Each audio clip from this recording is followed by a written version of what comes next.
সূরা হামিম আস-সাজদা। রহমান রহিম আল্লাহ তাআলার নামে। হামিম, এ কিতাব রহমান রহিম আল্লাহ তাআলার কাছ থেকে নাজিল করা। এ কোরআন এমন এক কিতাব যার আয়াতসমূহ খুলে খুলে বর্ণনা করা হয়েছে। তদুপরি এ কোরআন আরবি ভাষায় এমন একটি সম্প্রদায়ের জন্য নাজিল হয়েছে যারা এটা জানে। এ কিতাব জান্নাতের সুসংবাদদাতা আর জাহান্নামের ভীতি প্রদর্শনকারী। তারপরেও মানুষদের অধিকাংশ এ থেকে মুখ ফিরিয়ে নিয়েছে এবং তারা এ কিতাবের কথা শুনতে চায় না।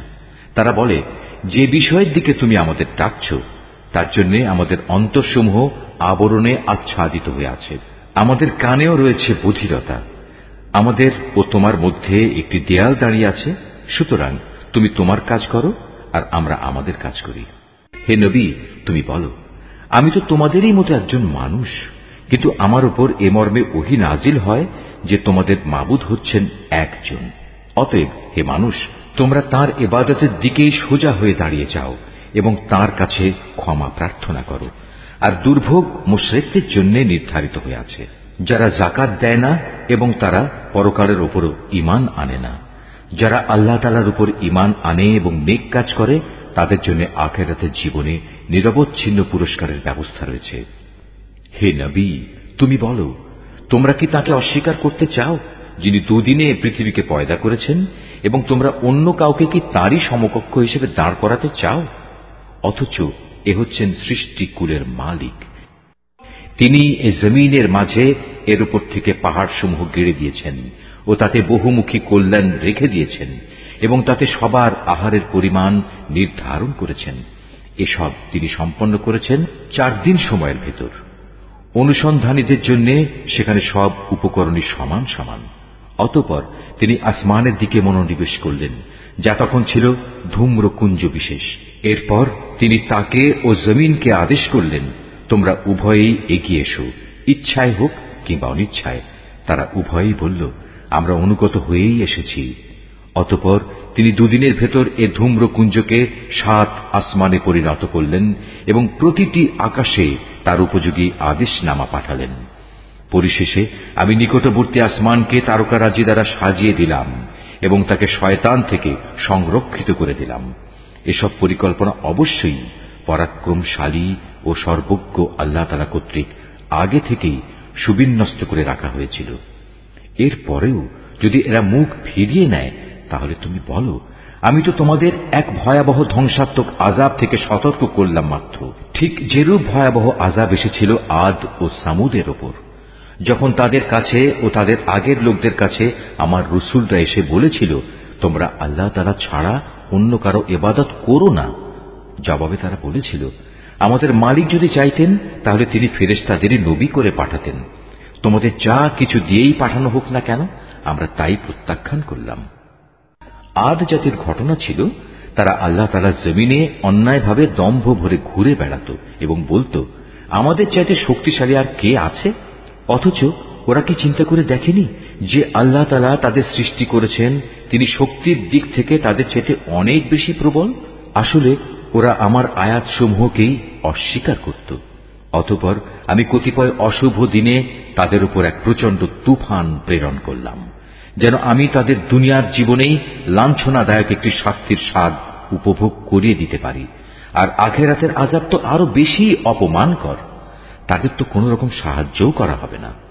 আর সামুদ জাতির অবস্থা ছিল এই যে আমি তাদেরও সরল পথ দেখিয়ে দিয়েছিলাম, কিন্তু তারা হেদায়েতের বদলে অন্ধত্বের উপর থাকাই বেশি পছন্দ করল। অতঃপর তাদের অন্যায় কাজকর্মের জন্য আমি তাদের উপর অপমানজনক শাস্তির কষাঘাত হানলাম। এই প্রলয়ঙ্কারী শাস্তির কষাঘাত থেকে আমি তাদেরই শুধু উদ্ধার করলাম যারা ঈমান এনেছে এবং অপরাধ থেকে বেঁচে থেকেছে। সেদিনটির কথা স্মরণ করো যেদিন আল্লাহ তাআলা দুশমনদের জাহান্নামের দিকে নিয়ে যাওয়ার জন্য জড়ো করা হবে। সেদিন তাদের হাঁকিয়ে বিভিন্ন দলে উপদলে বিন্যস্ত করা হবে। যেতে যেতে তারা যখন তার বিচারের পাল্লার কাছে পৌঁছবে, তখন তাদের কান, চোখ ও চামড়া তাদের যাবতীয় কাজের উপর সাক্ষ্য দেবে। তখন তারা তাদের চামড়াগুলোকে বলবে, তোমরা আজ আমাদের বিরুদ্ধে সাক্ষ্য দিলে কেন? উত্তরে তারা বলবে, আল্লাহ তাআলা যিনি সব কিছুকে কথা বলার শক্তি দিয়েছেন, তিনি আজ আমাদেরও কথা বলার শক্তি দিয়েছেন। তিনি যেহেতু তোমাদের প্রথমবার সৃষ্টি করেছিলেন, তাই তোমাদের তাঁর কাছেই ফিরে যেতে হবে। আল্লাহ তাআলা বলবেন, তোমরা দুনিয়াতে কোনো কিছুই তো এদের কাছ থেকে গোপন করার চেষ্টা করতে না। এটা ভাবতেও পারোনি তোমাদের কান, তোমাদের চোখ ও তোমাদের চামড়া কখনো তোমাদের বিরুদ্ধে সাক্ষ্য দেবে। বরং তোমরা তো মনে করতে তোমরা যা কিছু করছিলে তার অনেক কিছু স্বয়ং আল্লাহ তাআলাও বুঝি জানেন না। তোমাদের এই যে ধারণা যা তোমরা তোমাদের মালিকের সম্পর্কে পোষণ করতে, মূলত তাই তোমাদের এ ভরাডুবি ঘটিয়েছে। ফলে তোমরা মারাত্মক ক্ষতিগ্রস্ত হয়ে গেছ। আজ যদি ওরা ধৈর্য ধারণ করে তাতেও তাদের কোনো উপকার হবে না, জাহান্নামই হবে তাদের ঠিকানা। আল্লাহ তাআলার কাছে অনুগ্রহ চাইলেও কোনো লাভ হবে না, কেননা আজ তারা কোনো অবস্থায় অনুগ্রহ প্রাপ্ত হবে না। আমি দুনিয়ার জীবনে তাদের উপর এমন কিছু সঙ্গী সাথী বসিয়ে দিয়েছিলাম যারা তাদের সামনের ও পেছনের কাজগুলো তাদের সামনে শোভনীয় এবং লোভনীয় করে রেখেছিল। পরিশেষে জিন ও মানুষদের সে দলের সাথে তাদের ব্যাপারেও আল্লাহ তাআলা সিদ্ধান্ত সত্যে পরিণত হল, যারা তাদের আগে অতিবাহিত হয়ে গেছে। অবশ্য এরা সবাই ছিল নিদারুণভাবে ক্ষতিগ্রস্ত। যারা কুফরি পন্থা অবলম্বন করেছে তারা একজন আরেকজনকে বলে, তোমরা কখনো এ কোরআন শুনবে না, তেলাওয়াতের সময় তার মাঝে শোরগোল করো, হয়তো এ কৌশল দ্বারা তোমরা জয়ী হতে পারবে। আমি অবশ্যই কাফেরদের কঠিন আযাবের স্বাদ আস্বাদন করাবো, এবং নিশ্চয়ই আমি তাদের সে কাজের প্রতিফল দেব যে আচরণ তারা আমার কেতাবের সাথে করে এসেছে। এই জাহান্নামই হচ্ছে আল্লাহ তাআলার শত্রুদের যথার্থ পাওনা। সেখানে তাদের জন্য চিরস্থায়ী আযাবের ঘর থাকবে। তারা যে আমার আয়াতসমূহ অস্বীকার করত, এটা হচ্ছে তারই প্রতিফল। কাফেররা সেদিন বলবে, হে আমাদের মালিক, যেসব জিন ও মানুষ দুনিয়ায় আমাদের গোমরা করেছিল, আজ তুমি তাদের এক নজর আমাদের দেখিয়ে দাও। আমরা তাদের আমাদের পায়ের নিচে রাখব, যাতে করে তারা আরো বেশি লাঞ্ছিত হয়। অপরদিকে যারা বলে আল্লাহ তাআলাই হচ্ছেন আমাদের মালিক, অতঃপর এ ঈমানের উপর তারা অবিচল থাকে। মৃত্যুর সময়ে যখন তাদের কাছে ফেরেশতা নাজিল হবে এবং তাদের বলবে, হে আল্লাহ তাআলার প্রিয় বান্দারা, তোমরা ভয় পেও না, চিন্তিত হইও না। উপরন্তু তোমাদের কাছে যে জান্নাতের ওয়াদা করা হয়েছিল, আজ তোমরা তারই সুসংবাদ গ্রহণ করে আনন্দিত হও। আমরা ফেরেশতারা দুনিয়ার জীবনেও তোমাদের বন্ধু ছিলাম, আর আখিরাতেও আমরা তোমাদের বন্ধুই থাকব। সেখানে তোমাদের মন যা কিছুই চাইবে তাই তোমাদের জন্য মজুদ থাকবে, এবং যা কিছুই তোমরা সেখানে তলব করবে তা তোমাদের সামনে হাজির থাকবে। পরম ক্ষমাশীল ও দয়ালু আল্লাহ তাআলার পক্ষ থেকে এ হচ্ছে তোমাদের সেদিনের মেহমানদারি। তার চেয়ে উত্তম কথা আর কোন ব্যক্তির হতে পারে যে মানুষদের আল্লাহ তাআলার দিকে ডাকে এবং সে নিজেও নেক কাজ করে এবং বলে, আমি মুসলমানদেরই একজন। এই আয়াত যিনি তেলাওয়াত করবেন এবং যিনি এই আয়াতটির তেলাওয়াত শুনবেন, তাদের সবাইকে এখানে একটি সাজদা আদায় করতে হবে। এটা ওয়াজিব। হে নবী, ভালো আর মন্দ কখনোই সমান হতে পারে না। তুমি ভালো কাজ দ্বারা মন্দ কাজ প্রতিহত করো, তাহলেই তুমি দেখতে পাবে তোমার এবং যার সাথে তোমার শত্রুতা ছিল তার মাঝে এমন অবস্থা সৃষ্টি হয়ে যাবে যেন সে তোমার অন্তরঙ্গ বন্ধু। আর এ বিষয়টি শুধু তাদের ভাগ্যেই লেখা থাকে যারা ধৈর্য ধারণ করে, এবং এ সকল লোক শুধু তারাই হয় যারা সৌভাগ্যের অধিকারী। যদি কখনো শয়তানের কুমন্ত্রণা তোমাকে প্ররোচিত করে, তাহলে তুমি আল্লাহ তাআলার কাছে আশ্রয় চাও, কেননা তিনি সর্বশ্রোতা, সর্বজ্ঞ। হে মানুষ, আল্লাহ তাআলার নিদর্শন সমূহের মধ্যে রাত, দিন, সূর্য ও চন্দ্র হচ্ছে কয়েকটি নিদর্শন মাত্র।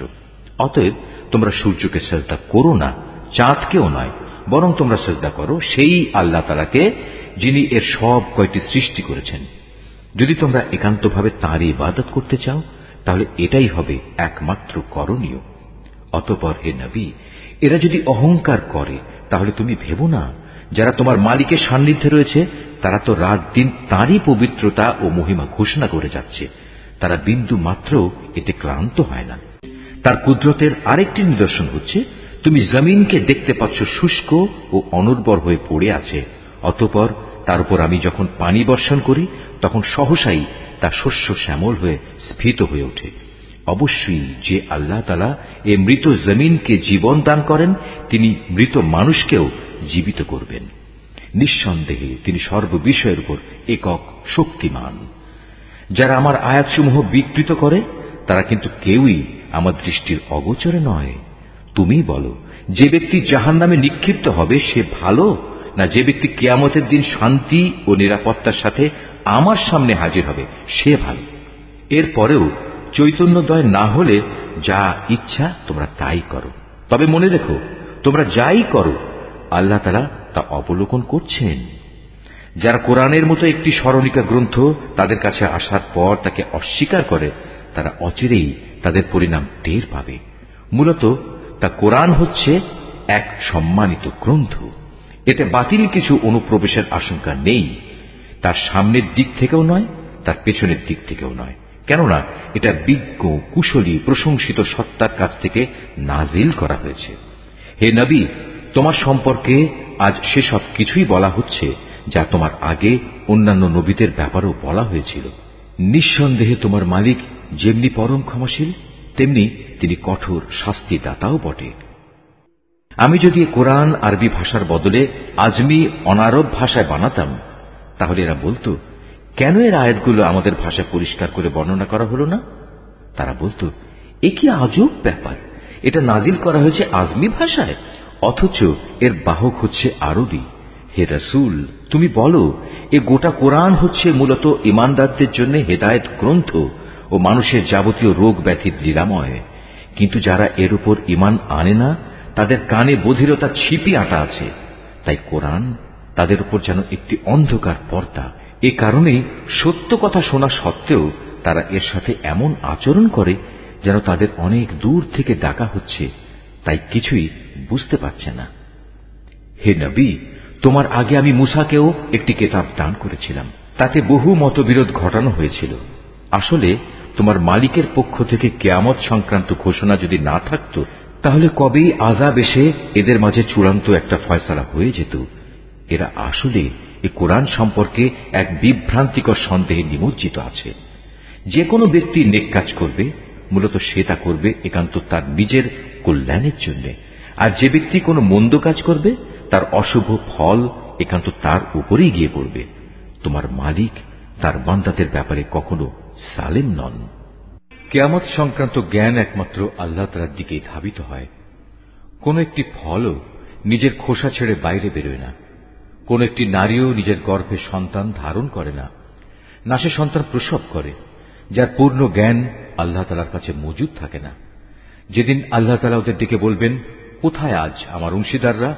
তারা বলবে, হে মালিক, আমরা তোমার কাছে এ নিবেদন করছি, আজ আমাদের মাঝে সাক্ষ্য দেওয়ার জন্য কেউই মজুদ নেই। এরা আগে যাদের ডাকত তারা আজ হারিয়ে যাবে। এরা বুঝতে পারবে তাদের জন্য আর উদ্ধারের কোনো জায়গাই অবশিষ্ট নেই। মানুষ কখনো বৈষয়িক কল্যাণ লাভের জন্য দোয়া করা থেকে ক্লান্তি বোধ করে না। অবশ্য যখন কোনো দুঃখ দৈন্য তাকে স্পর্শ করে, তখন সে সম্পূর্ণরূপে নিরাশ হয়ে পড়ে। যদি দুঃখ কষ্ট স্পর্শ করার পর আমি তাকে অনুগ্রহের স্বাদ আস্বাদন করাই, তখন আবার সে বলে, এ তো আমার প্রাপ্য ছিল। আমি এটাও মনে করি না সত্যি সত্যি কিয়ামত প্রতিষ্ঠিত হবে। তাছাড়া যদি আমাকে একদিন মালিকের কাছে ফেরত পাঠানোই হয়, তাহলে আমার জন্য তার কাছে শুধু কল্যাণই থাকবে। আমি সেদিন কাফেরদের অবশ্যই বলে দেব দুনিয়ার জীবনে তারা কি কি করত, অতঃপর সে অনুযায়ী আমি তাদের কঠোর আযাব আস্বাদন করাবো।